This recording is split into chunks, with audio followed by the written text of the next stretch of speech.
Waktu itu pernah ada yang pasang susuk diamond itu di wajah, jadi dia tuh pengen banget suaminya tidak berpaling dari dia gitu, tidak akan berpaling ke wanita lain. Jadi dia pasang susuk diamond khusus untuk suaminya. Itu mahal sih sebenarnya. Kemarin tuh sempet sampai 50 jutaan. Ya, nama saya Ai. Saya 39 tahun.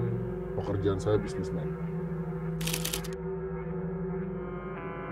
Jadi dulu sebelum saya jadi bisnismen, saya warawiri di dunia malam.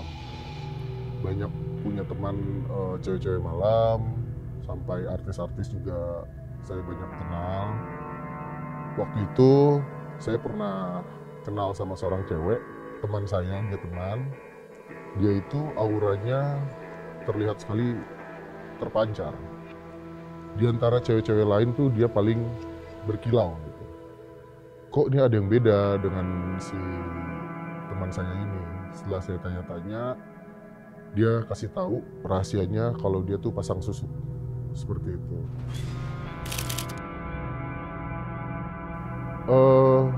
Melihat karirnya dia di dunia malam itu sangatlah fantastis. Dia bisa menghasilkan rumah, dia punya mobil, dia banyak rezekinya dari pasang susuk itu. Saya tergerak gitu untuk pasang di mana sih? Nanya ke dia. Terus susuknya jadi susuk apa yang dipasang? Dia cerita waktu itu dia pakai susuk jenis emas kayak seperti jarum emas, itu ditempelin di beberapa titik di bagian wajahnya dan juga di tubuhnya seperti di di bokong, terus di kaki, dia juga pasang di tangan. Jadi setiap dia melambaikan tangan itu, orang yang dituju itu pasti akan terpesona seperti itu. Dan saya mikir, wah kalau saya pakai susuk juga kayaknya oke nih gitu. Akan sukses juga seperti dia nih. Jadi akhirnya saya tanya ke dia, pasang di mana? Dia jawab, pasangnya di luar kota, di luar dari Jakarta, ada di sebuah daerah namanya saya nggak bisa sebut, di perkampungan. Akhirnya waktu itu saya berangkat sama dia berdua, kita ke sana naik mobil, dia yang nyetir karena dia udah tahu kan alamatnya. Dia itu sudah berlangganan sama si Mbah ini gitu. Nah, sudah sampai di sana, si Mbah tuh nanya, kebutuhan kamu apa? Saya bilang, biar rezeki saya lancar, Mbah, biar bisnis saya berkembang pesat, dan biar klien-klien sama saya nurut gitu. Akhirnya saya dipasang susuk di bibir saya gitu. Jadi dimasukin jarum kecil warna emas di bibir bawah saya, biar apa yang saya omongin, apa yang saya presentasikan ke klien itu lancar dan goal semua bisnisnya. Dan semenjak saya pasang susuk itu, semua bisnis yang saya jalani lancar semua dan semuanya deal tanpa ada embel-embel dinilai harganya ditawar-tawar gitu. Pokoknya presentasi saya sekian sekian ratus juta, oke, deal semua. Itu berkat saya pasang susuk. Syarat-syaratnya waktu itu nggak ribet sih, cuman kasih uang mahar, dikasih uang mahar gitu, terus disuruh puasa dulu berapa jam baru dipasang. Terus setelah itu kita tidak boleh makan pisang yang kecil itu, kalau nggak salah namanya pisang emas. Tidak boleh, pantangannya adalah tidak boleh makan pisang emas, tidak boleh lewatin jemuran, dari bawah jemuran itu nggak boleh lewatin. Jadi kalau ada jemuran itu kita nggak boleh lewat bawahnya jemuran gitu. Sama satu lagi, kita tidak boleh berhubungan dengan daun kelor. Itu aja sih. Waktu dimasukin si susuknya ke bibir itu seperti kayak dimasukin jarum kecil sih. Memang berasa sedikit dan sedikit berdarah memang. Tapi lama-lama kok langsung hilang gitu, langsung kayak nggak ada bekasnya sendiri. Dan sampai sekarang kalau di saya pegang-pegang ini bibirnya nih, kayak masih ada gerinjel-gerinjel si jarumnya itu di bibir saya ini gitu. Dan saya sempat nanya, ini efeknya nanti akan kayak gimana Mbah gitu. Apakah saya nanti takutnya misalkan kalau ada benda di badan saya kan takutnya berdampak ke kesehatan atau gimana. Katanya tidak kok, selama kamu tidak melanggar pantangan itu akan terus ada di situ. Nanti kalau kamu melanggar pantangan ya udah itu akan hilang dengan sendirinya, seperti itu. Ada banyak ya teman-teman saya tuh dari saya pasang susuk itu dan berhasil, saya mulai cerita ke teman-teman circle sedikit-sedikit gitu kan. Ada seorang dancer malam yang pengen biar banyak saweran, dia pasang di tangan dan di wajah. Jadi setiap dia bergerak, dia menari di atas stage, semua orang terpana dan dia selalu mendapatkan saweran paling banyak di antara orang-orang yang lain, di antara dancer yang lain gitu. Ada juga susuk untuk suara, jadi makan bunga kantil itu dimakan sama si orangnya, jadi suaranya kayak lembut gitu, jadi orang yang mau ngomong sama dia langsung jadi kayak kasihan, jadi simpatik seperti itu. Ada juga banyak macam sih susuk-susuknya, ada yang kecil, besar, itu semuanya rata-rata emas, dan ada yang diamond juga ditempelin di wajahnya gitu. Itu beda-beda sih efeknya dan harganya juga beda-beda. Semakin tingkatnya misalkan semakin diamond ya semakin mahal. Kalau emas yang kecil-kecil itu cuma berapa juta gitu misalkan. Bahkan kalau yang diamond itu bisa puluhan juta susuknya, seperti itu.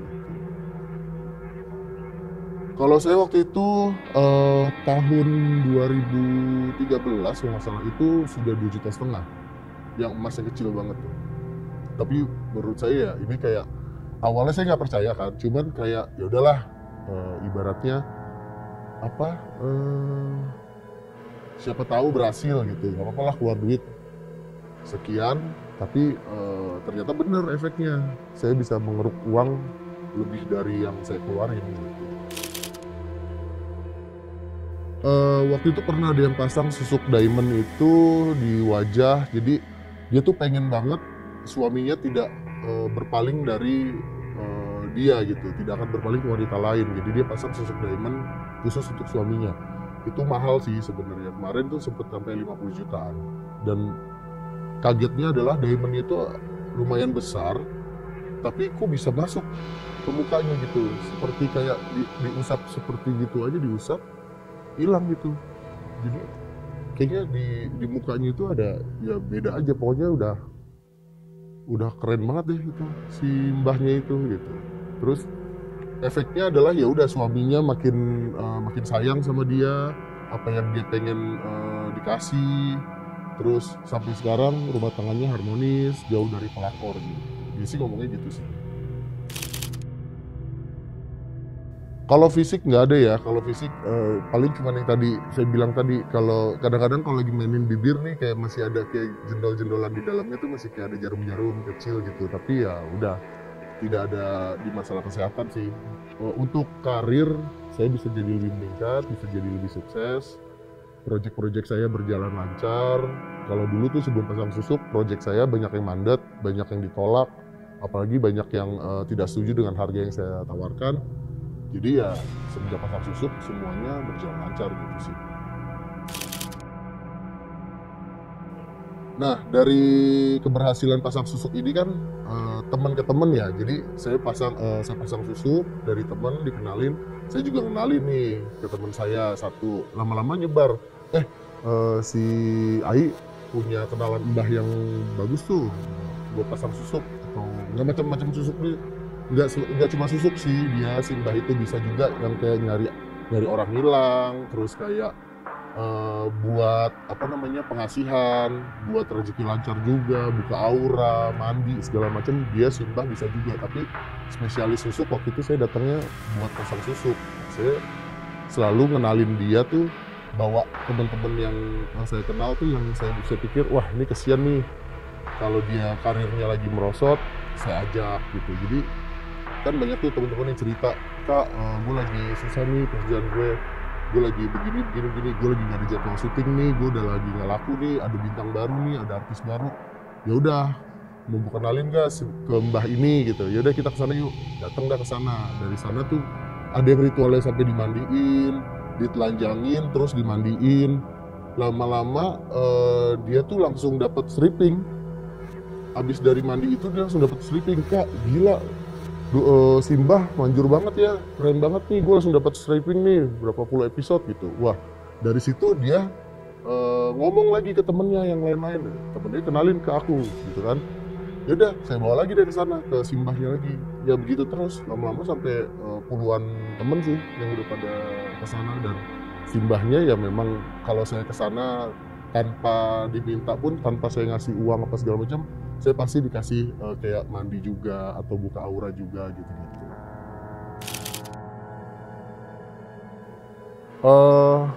Setahu saya ya, kalau Simbah ini sih enggak nggak perlu upgrade atau gimana Pak. Yang pasti itu harus menghindari pantangannya gitu. Jangan ngelakuin pantangan kayak tadi.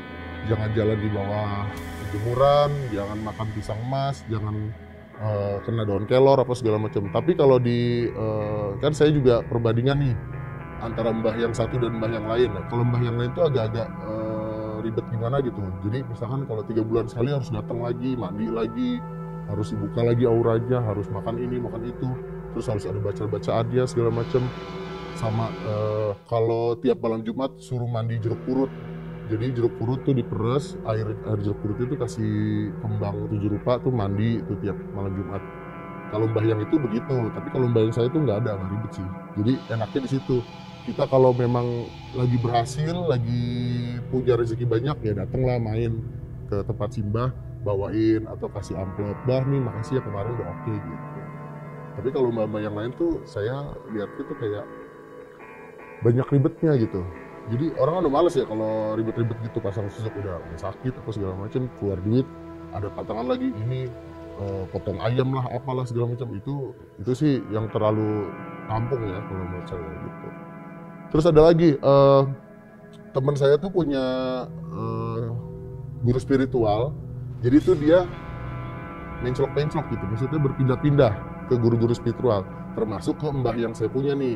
Dia pengen tahu nih kehebatan si mbah saya nih gitu. Jadi pas saya datengin segala macem, si mbahnya ngomong, wah ini kamu udah sering gonta-ganti dukun nih katanya, gonta-ganti orang pinter. Kalau saya izin juga ke kamu, kasihan kamunya, badan kamu ntar nggak akan kuat nih nerimanya gitu, karena kamu udah banyak nih pindah-pindah tempat gitu. Ah nggak apa-apa mbak, saya mau dong di ini mbak, di jari-jari dia nggak apa-apa, nggak bisa, akan mental itu nanti karena di badan ini udah banyak susuk gitu. Jadi si mbahnya itu udah bukannya nggak bisa, tapi kasihan sama teman saya ini, takutnya malah berakibat fatal gitu kan. Enggak sih, kalau masalah mistis-mistis gitu nggak ada hal-hal yang berbau mistis, ya kayak biasa aja. Paling ya kadang suka nggak percaya gitu, kayak lagi ketemu klien, gimana kabarnya segala macam, buka apa sekarang, buka restoran ini, wah ya oke, keren banget, mampir dong, mampir, oke. Terus iya nih saya lagi butuh investasi di restoran saya nomornya, akhirnya langsung ditransfer ke semua orang. Itu kayak nggak percaya gitu, ini kok bisa kayak gini, oh iya kan waktu itu gara-gara susuknya Simbah gini, kayak gitu sih. Masang susuk gue sekali doang itu sama Simbah itu, dan gue gak pernah masang susuk di tempat mana lagi, karena ya udah memang udah nyaman sama Simbah gitu. Jadi memang ya tahun 2013 itu pasangnya, sampai sekarang gak pernah pasang-pasang lagi. Paling kalau ke Simbah itu bawa teman, paling dikasih kayak treatmentnya ya dimandiin lagi, terus kepala diusap-usap pakai beras apa segala macam gitu. Jadi biar lebih lancar lagi rezekinya, biar tetap oke, biar sering bawa pasien ke situ banyak gitu sih. Padahal sih kalau mau pasang lagi ya tergantung kegunaan sih. Tapi kan saya kan perlunya cuma buat di mulut, biar semua yang saya presentasikan, semua yang saya omongin, jadi orang nurut gitu. Mungkin kebutuhan orang kan beda-beda ya, pasang susuk nih. Kayak tadi teman saya penari, dia pengen taruh pasang di tangan gitu, di jari-jarinya dia. Ketika dia melambai, dia dapat saweran gitu. Atau ada bisa pasang di kemaluan gitu. Ada teman saya pasang di kemaluan juga, biar apa? Biar ada pria yang pernah pakai dia itu ya akan bertekuk lutut, nggak akan lupa gitu, nggak akan pernah ninggalin dia, kayak gitu sih. Tergantung kebutuhan sih. Ini sih pernah banget saya tanyain ke Simbah, Mbah, ini kalau saya pasang susuk ntar mati saya susah dong nih, gimana dong nih kalau Mbah, atau kalau Mbah duluan yang mati gimana Mbah, saya ntar gimana nih Mbah, kayak gitu kan. Pernah saya tanyain ke Simbah, cuman Simbah cuman ketawa doang, katanya itu mah cuman mitos, cuman cerita-cerita orang-orang, itu nggak usah didengar. Intinya kalau kamu memang sudah nggak mau ada susuk di badan kamu, ya udah lakuin aja pantangannya, itu aja gampang kayak gitu. Saya emang nggak akan ribet-ribet, kata Simbah. Jadi ya kalau memang waktunya mati ya mati, kalaupun susah ya udah tinggal kasih daun kelor aja gitu, hilang sendiri susuknya, ya udah ya gampang matinya gitu sih kalau kata Simbah sih gitu. Sebenarnya ya, pengalaman hidup gue ini nggak boleh dicontoh sih, cuman kalau memang kalian mentok nggak bisa ngapa-ngapain, kerja selalu nggak diterima, atau bisnisnya selalu jatuh, pasang surut apa segala macam, ya terserah, dibalikin lagi ke kalian semua. Kalau kalian memang percaya dengan hal-hal susuk, ya udah bisa aja nanti cari aja orang-orang pintar yang buat kalian, oh ini worth it nih. Tapi kalau enggak ya jangan gitu, karena ini kan masalahnya keyakinan ya. Kalau memang yakin ada orang pintar yang bisa bikin rezekinya lancar, ya udah terserah, kalau mau pasang gitu. Tapi kalau enggak ya jangan gitu sih, karena banyak juga orang yang ngaku-ngaku orang pinter, dia udah dapat banyak rezeki, banyak duit apa segala macam, tapi kepastiannya itu nggak terbukti gitu. Banyak juga yang nipu gitu. Jadi hati-hati juga sama oknum-oknum yang menyebut dirinya ki ini apa siapalah, mbah ini mbah itu gitu kan, atau madam atau apa gitu. Kalau memang belum ada bukti ya sudah, mendingan nggak usah gitu. Tapi kalau sudah ada bukti ya dikip aja gitu.